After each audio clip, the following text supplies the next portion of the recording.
คณะรัฐบาลสุทธิกิจแห่งระบบสาธารณรัฐประชาธิปไตยประชาชนลาวซึ่งได้รับการสร้างตั้งขึ้นในวันที่2เดือนธันวาคมปี1975เนื่องจากได้มีการลบล้างระบบราชาธิปไตยและสร้างตั้งระบบสาธารณรัฐประชาธิปไตยประชาชนลาวซึ่งรัฐบาลของเจ้าสุวรรณภูมิมาก็ได้สมัครใจยุบคณะรัฐบาลผสมชั่วคราวแห่งชาติที่ได้รับรองสร้างตั้งขึ้นตามสัญญาเวียงจันทน์วันที่21กุมภาพันธ์ปี1973ฉะนั้นเจ้าสุพรรณวงศ์ในฐานะประธานประเทศแห่งสปป.ลาวจึงได้เสนอในกองประชุมใหญ่ผู้แทนประชาชนทั่วประเทศเพื่อออกมติตกลงพิจารณาโครงร่างการจัดตั้งรัฐบาลแห่งสปป.ลาวซึ่งต้องแบบกระทัดรัดเบาบางและสุ่มใส่บรรดาแขนงการที่สำคัญและจำเป็นโดยประกอบมี12กระทรวง2คณะกรรมการธนาคารแห่งชาติและสำนักงานนายกซึ่งคณะรัฐบาลแห่งสปป.ลาวประกอบด้วยนายกรัฐมนตรี1ท่านรองนายกรัฐมนตรี4ท่านรัฐมนตรี20ท่านซึ่งรวมมี4ท่านได้ดำรงตำแหน่งรองนายกรัฐมนตรีหัวหน้าคณะกรรมการ2ท่านรัฐมนตรีช่วยว่าการ17ท่านรองหัวหน้าคณะกรรมการ2ท่านโดยประกอบด้วยบุคลากรคือ 1. ท่านไก่สอนผู้วิหารดำรงตำแหน่งนายกรัฐมนตรี 2. ท่านหนูหักพุ่มสวรรค์เป็นรองนายกรัฐมนตรีและเป็นรัฐมนตรีกระทรวงการเงิน 3. ท่านภูมิวงศ์วิจิตรเป็นรองนายกรัฐมนตรีและเป็นรัฐมนตรีว่าการกระทรวงศึกษาธิการกีฬาและธรรมการ 4. ท่านพูนศรีประเสริฐเป็นรองนายกรัฐมนตรีและรัฐมนตรีกระทรวงการต่างประเทศ 5. ท่านคำไต่ศรีพันดรเป็นรองนายกรัฐมนตรีและเป็นรัฐมนตรีว่าการกระทรวงป้องกันประเทศพร้อมทั้งเป็นผู้บัญชาการสูงสุดกองทัพปลดปล่อยประเทศลาว 6. ท่านสาลีวงศ์คำซาวเป็นรัฐมนตรีว่าการสำนักนายกรัฐมนตรี 7. ท่านศรีสวัสดิ์แก้วบุญพันธ์เป็นรัฐมนตรีว่าการในสำนักนายกรัฐมนตรี 8. ท่านจันมีดวงบุตรดีเป็นรัฐมนตรีว่าการในสำนักนายกรัฐมนตรี 9. ท่านไม้จันตาลแสงมณีเป็นรัฐมนตรีว่าการในสำนักนายกรัฐมนตรี 10. ท่านสมซื่นคำพิทูลเป็นรัฐมนตรีว่าการกระทรวงภายในนักรบเก่าและสังคม 11. ท่านศรีสนะศรีสารเป็นรัฐมนตรีว่าการกระทรวงโฆษณาแถลงข่าววัฒนธรรมและท่องเที่ยว 12. ท่านสนั่นสุทธิจักรเป็นรัฐมนตรีว่าการกระทรวงคมนาคมโยธาธิการและขนส่ง 13. ท่านเจ้าสุขวงศ์ศักดิ์เป็นรัฐมนตรีว่าการกระทรวงสาธารณสุข 14. ท่านกุสุวรรณเมธีเป็นรัฐมนตรีว่าการกระทรวงยุติธรรม 15. ท่านคำสุขไสยแสงเป็นรัฐมนตรีว่าการกระทรวงผลิตกสิกรรมและชลประทาน 16. ท่านไม้สุขไสสมแพงเป็นรัฐมนตรีว่าการกระทรวงอุตสาหกรรมและการค้า 17. ท่านคำเพ็งบุปผาเป็นรัฐมนตรีว่าการกระทรวงไปรษณีย์โทรคมนาคม 18. ท่านมาไข่คำพิทูลเป็นหัวหน้าคณะกรรมการแผนผังแห่งชาติ 19. ท่านเยวื้อลอเบียยาวเป็นหัวหน้าคณะกรรมการชนชาติ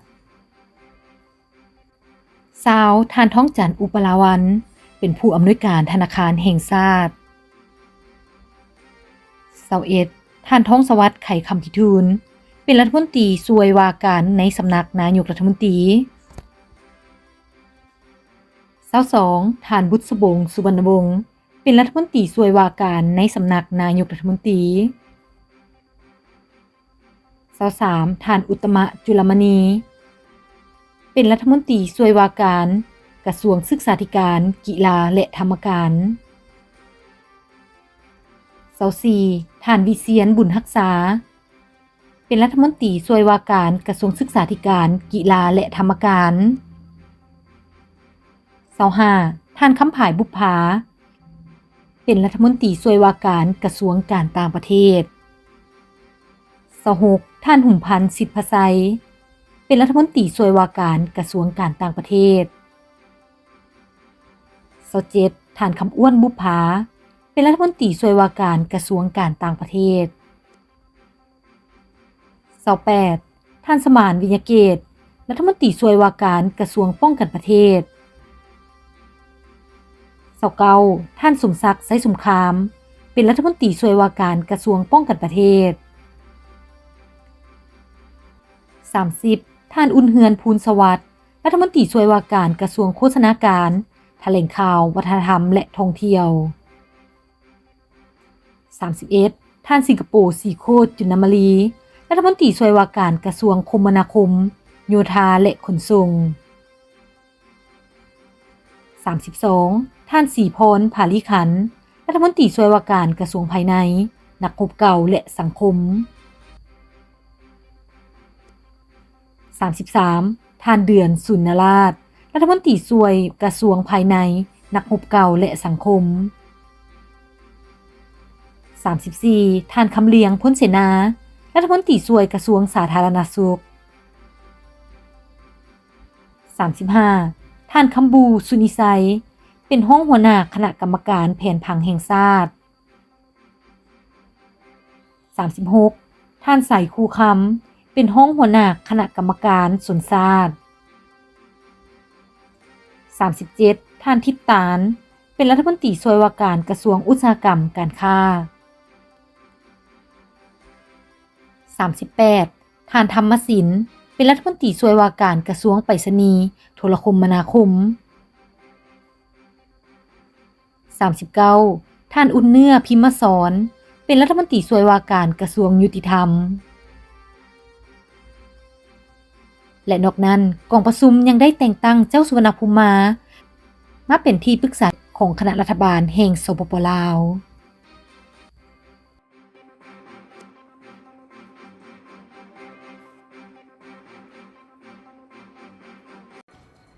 คณะรัฐบาลชุดที่9คือเป็นชุดรัฐบาลที่ถูกปรับปรุงหลายที่สุดเท่าที่เคยมีมา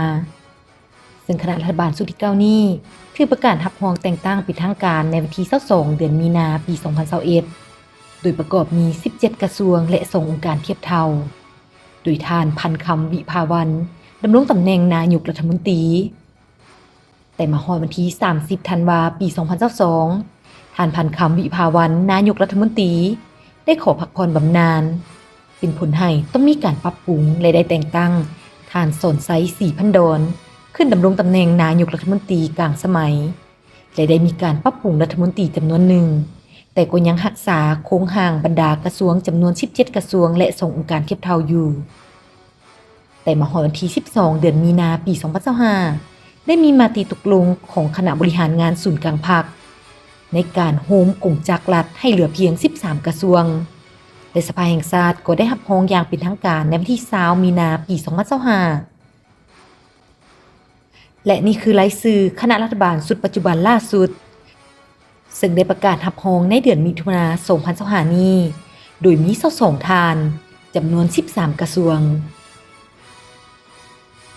1. ท่านสนไซศรีพันดรนายกรัฐมนตรี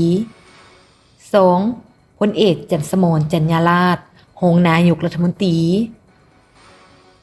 3. ท่านกี่แก้วไข่คำพิทูลรองนายกรัฐมนตรี 4. พลเอกวิไลลาคำฟองรองนายกรัฐมนตรีรัฐมนตรีกระทรวงป้องกันความสงบ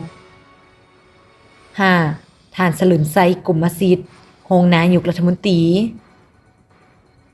6. ท่านทองสลิดมังนอเมฆรัฐมนตรีกระทรวงศึกษาธิการและกีฬา 7. ท่านคำเจนวงศ์โพธิ์ศรี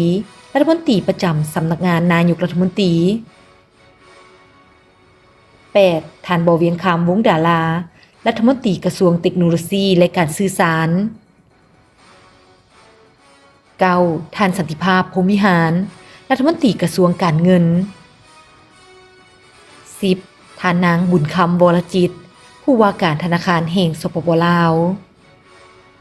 11ท่านบัวคงนามวงศ์รัฐมนตรีหัวหน้าห้องว่าการสำนักงานนายกรัฐมนตรี 12ท่านสนไซสิทธิพไซรัฐมนตรีประจำสำนักงานนายกรัฐมนตรี 13ท่านนางใบคำคัตติยะรัฐมนตรีกระทรวงสาธารณสุข 14ท่านนางสวนสวรรค์วิญญาเกตรัฐมนตรีกระทรวงวัฒนธรรมและการท่องเที่ยว 15ท่านโพไซไสยสอนรัฐมนตรีกระทรวงแรงงานและสวัสดิการสังคม 16ท่านพลโทคำเลียงอุทะไกรสอนรัฐมนตรีกระทรวงป้องกันประเทศ 17ท่านไพลีศรีบัวลิภารัฐมนตรีกระทรวงยุติธรรม 18ท่านท้องสวรรค์พรหมวิหารรัฐมนตรีกระทรวงการต่างประเทศ 19ท่านลินคำดวงสวรรค์รัฐมนตรีกระทรวงกสิกรรมและสิ่งแวดล้อม 20ท่านเล็กไหลศรีวิไล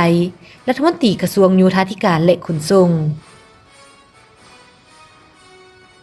21ท่านมาลัยทองกลุ่มมาสิทธิ์รัฐมนตรีกระทรวงอุตสาหกรรมและการค้า 22ท่านสินวาสุพรรณวงศ์รัฐมนตรีประจำสำนักงานนายกรัฐมนตรี